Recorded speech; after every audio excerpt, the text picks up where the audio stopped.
जय हिंद दोस्तों। पिछले 5 सालों में देश ने डिजिटल पेमेंट में जितनी ज्यादा तरक्की की है उतनी तरक्की दुनिया में किसी भी देश ने नहीं की है। डिजिटल पेमेंट करने के मामले में अमेरिका, चीन और यूरोपीय देश भारत के आसपास भी नहीं है। डिजिटल पेमेंट में देश की इसी अपार सफलता को देखते हुए अब सरकार एक और नई टेक्नोलॉजी लाने वाली है। यह टेक्नोलॉजी ऐसी है जिससे अब देश में नकदी नोटों का झंझट ही खत्म हो जाएगा। अब न तो आपका नोट गंदा होगा, न फटेगा, न चोरी होगा और न ही देश में कोई ब्लैक मनी ट्रांजैक्शन हो पाएगा। अब देश में काला धन नहीं बल्कि सफेद धन ही रहेगा। वो टेक्नोलॉजी है डिजिटल रुपया यानी ई रुपए। दोस्तों, आप ई रुपए का मतलब डिजिटल ट्रांजैक्शन बिल्कुल भी मत समझ लेना, क्योंकि अभी हम जो डिजिटल ट्रांजैक्शन अपने फोन से कर रहे हैं वो हम फिजिकल ट्रांजैक्शन के लिए ही कर रहे हैं।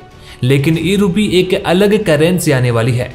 दोस्तों, आपको बताएंगे कि डिजिटल रुपया क्या होता है और यह भारत में कब लॉन्च होने वाला है, कैसे यह पूरे देश की इकोनॉमी को बदल करके रख देगा, कैसा होगा आखिर हमारा डिजिटल रुपया और कैसे यह हमारे पास पहुंचेगा। इन सभी सवालों के जवाब आपको इस वीडियो में मिलने वाले हैं।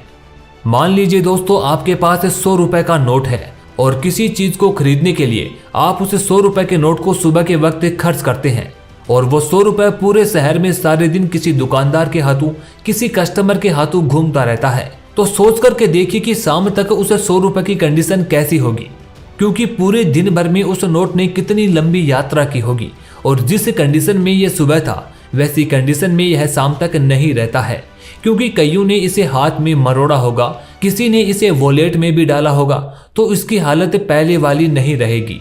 कई बार तो यह काफी ज्यादा डैमेज भी हो जाता है और फिर उसे दोबारा से छापने की जरूरत होती है। उसको मैनेज करने की जिम्मेदारी आरबीआई यानी कि रिजर्व बैंक ऑफ इंडिया की होती है और शायद हजारों करोड़ों रुपए इसमें खर्च करने पड़ते हैं। लेकिन अब आने वाले वक्त में इस परेशानी से हमेशा हमेशा के लिए झंझट छूट जाएगा। आरबीआई जल्द ही डिजिटल रुपया लॉन्च करने वाला है। तो दोस्तों, सबसे पहला सवाल कि ये डिजिटल रुपया क्या होता है।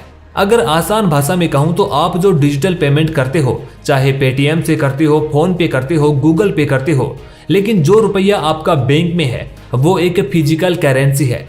देश की अर्थव्यवस्था को चलाने के लिए आरबीआई बाजार में पैसा जारी करता है। जो पैसा जारी होता है वो प्रिंट होने के बाद जारी होता है। अब उसमें बदलाव आने वाला है, यानी कि अब वो प्रिंट नहीं होगा।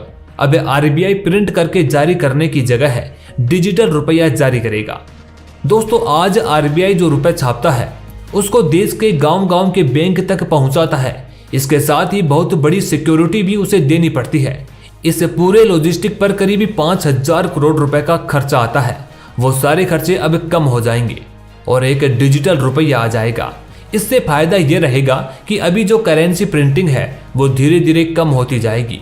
हालांकि वह पूरी तरीके से बंद नहीं होगी। शायद छोटी करेंसी वाले नोट ही छापने की जरूरत पड़े, जैसे 10 के, 20 के, 50 के या 100 के, और जो बाकी बड़ी करेंसी जैसे 500 और 2000 के नोट छापने की कोई जरूरत नहीं रहेगी। यानी कि आरबीआई पहले जो प्रिंट करके पैसे जारी करता था वो पैसा अब वो डिजिटल प्रकार से लॉन्च करेगा।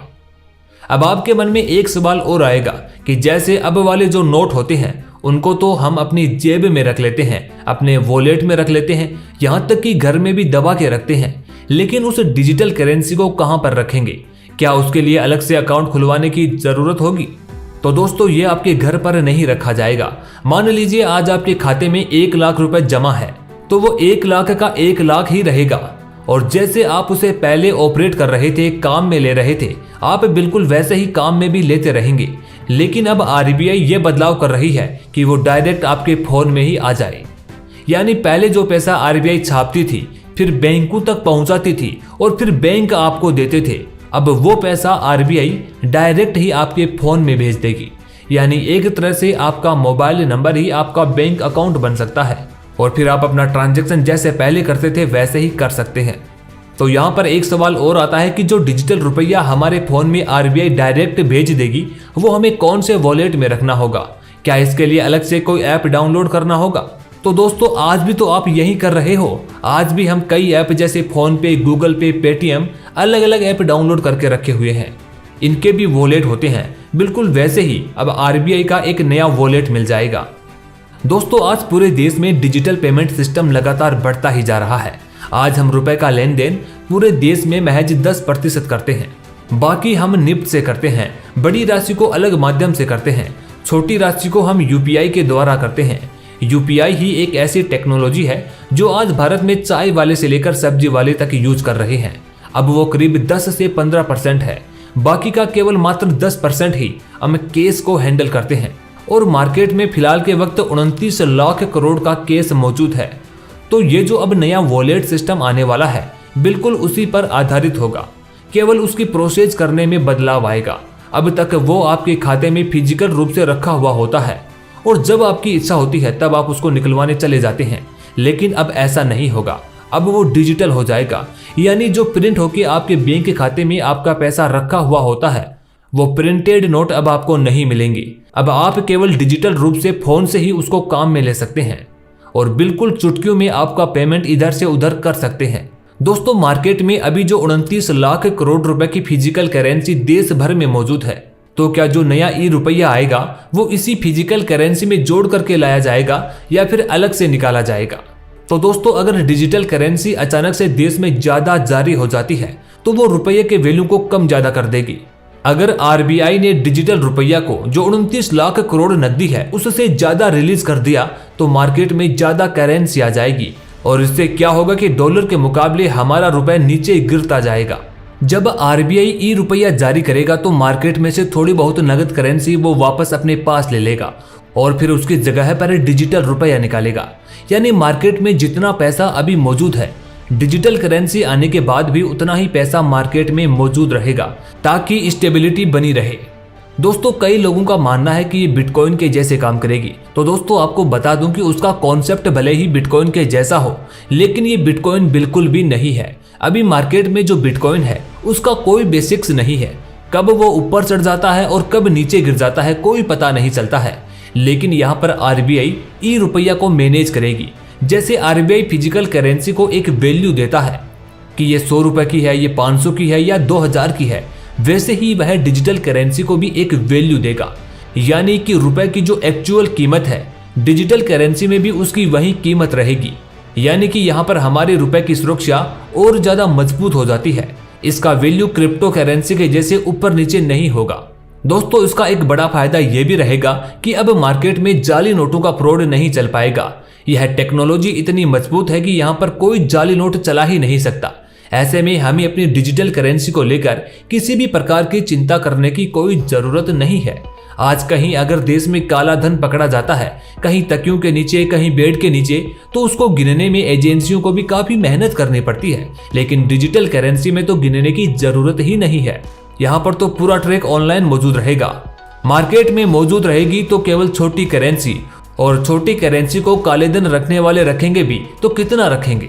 आज भी हमारे देश में कई ग्रामीण क्षेत्र ऐसे हैं जहां पर लोग घरों में पैसे रखने से डरते हैं कि कहीं घर पर चोरी हो जाएगी तो पैसे भी चोरी हो जाएंगे। लेकिन डिजिटल करेंसी में आपका पैसा नकदी में नहीं रहेगा तो आपके पैसे चोरी होने की भी कोई टेंशन नहीं रहेगी। इसके अलावा आज भी देश में काफी ज्यादा ब्लैक मनी ट्रांजैक्शन होता है, लेकिन इस सिस्टम में सब कुछ व्हाइट ही व्हाइट रहेगा। दोस्तों, पहली बार सरकार ने 2017 में डिजिटल करेंसी को लेकर तैयारी शुरू की थी। उसके बाद इस दिशा में काफी तेजी से आगे बढ़ते हुए 2022 के बजट में डिजिटल करेंसी जारी करने की बात कही गई थी और अब अक्टूबर 2022 में रिजर्व बैंक ने डिजिटल मुद्रा को लेकर अपना एक कॉन्सेप्ट नोट भी निकाल दिया है, जिसमें वो जल्द ही एक पायलट प्रोजेक्ट शुरू करने वाले हैं। दोस्तों, पायलट प्रोजेक्ट चला करके ये भी देखा जाएगा कि अभी डिजिटल करेंसी को सीधे रिटेलर को देना है या फिर होलसेल वाली व्यवस्था रखनी है। यानी एक तो जैसे हम पहले करते आए थे कि आरबीआई बैंक को दे और बैंक हमें पैसे दे, या फिर इस नए सिस्टम से हमें डायरेक्ट ही आरबीआई से पैसे मिलेंगे। ये इस पायलट प्रोजेक्ट से ही डिसाइड होगा। दोस्तों, अगर दुनिया की बात करें तो अब तक 10 देश ऐसे हैं जो अपनी खुद की डिजिटल करेंसी लॉन्च कर चुके हैं। चीन और दक्षिण कोरिया भी डिजिटल करेंसी को लॉन्च करने वाले हैं। इसके अलावा 14 देश और हैं जो इसको लॉन्च करने की तैयारी कर रहे हैं। वहीं 60 से ज्यादा देश ऐसे हैं जो इसमें अपनी दिलचस्पी जाहिर कर चुके हैं। दोस्तों, जब ई रूपी भारत में लॉन्च हो जाएगा तो यह मान करके चलिए कि यह बिटकॉइन को पूरी तरह से खत्म कर देगा।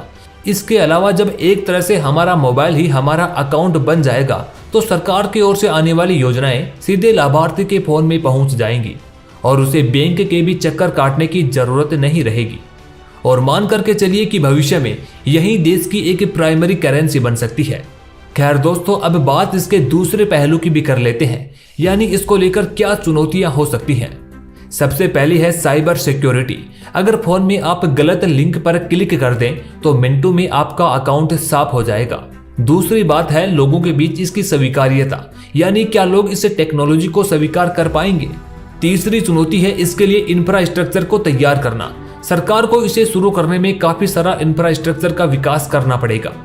इसके अलावा आज भी देश में लोगों के बीच एक डिजिटल डिवाइड बना हुआ है, उसको भी यहाँ पर कम करना होगा। हालांकि अगर हम यूपीआई की सफलता को देखें तो ऐसा लगता है कि देश की जनता इस नई टेक्नोलॉजी को भी स्वीकार कर ही लेगी। खैर दोस्तों, इस बारे में आपके क्या विचार हैं ये हमें कमेंट बॉक्स में जरूर बताएं, या फिर आपके जो भी सुझाव हों वो हमें कमेंट बॉक्स में लिख करके जाएं। ऐसी और वीडियोज के लिए चैनल को सब्सक्राइब जरूर करें।